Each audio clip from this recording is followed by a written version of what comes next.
Iowa State Cyclones quarterback Kyle Kempt, 17, drops back to pass during first quarter action against the Kansas State Wildcats at Bill Snyder Family Stadium. Photo: Scott Sewell, USA Today Sports. Manhattan. Con. Not again. The Kansas State football team handed Iowa State heartbreak again. Iowa State let a 19-7 fourth quarter lead disappear at Bill Snyder Family Stadium on Saturday as the Wildcats beat the Cyclones 20-19. Kansas State has now beaten Iowa State 10 straight times. There was plenty of controversy. It wouldn't be an Iowa State game unless there was some controversy. At least 3 flags were picked up late in the game, including 2 in Iowa State's final offensive series. All 3 would have gone Iowa State's way, including what would have been an illegal hit on quarterback Kyle Kempt that was picked up.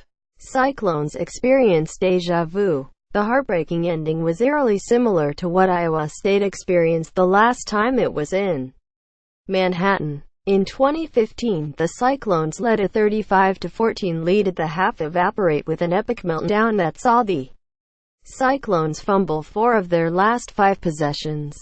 This one may hurt just as much. The Wildcats took the lead when Isaiah Zuber caught a 1-yard touchdown pass with less than 10 seconds left. Kyle Kempt returns. Kempt, a redshirt senior quarterback, got the start again. Kempt has been nursing an injury to his throwing shoulder. He missed Iowa State's last game and hadn't played since leaving in the second quarter of the Cyclones' November 11 game against then No.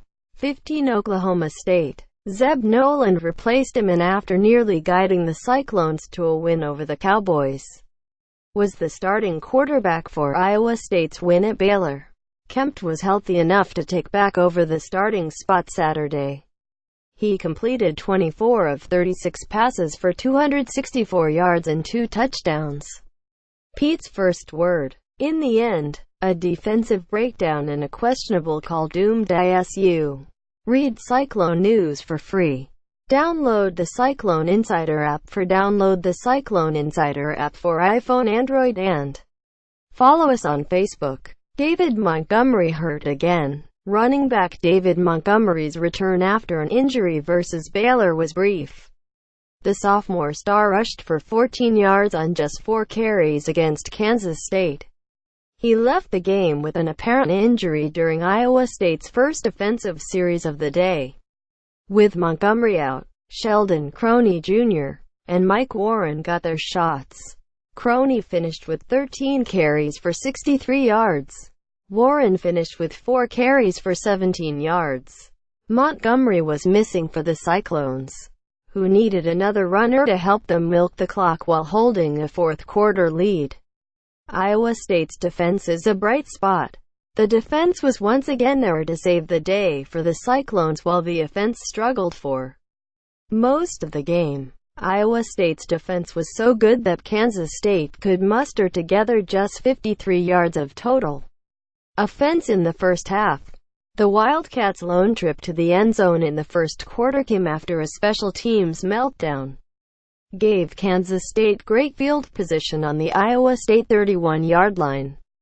Kansas State finished the game with just 264 yards of total offense.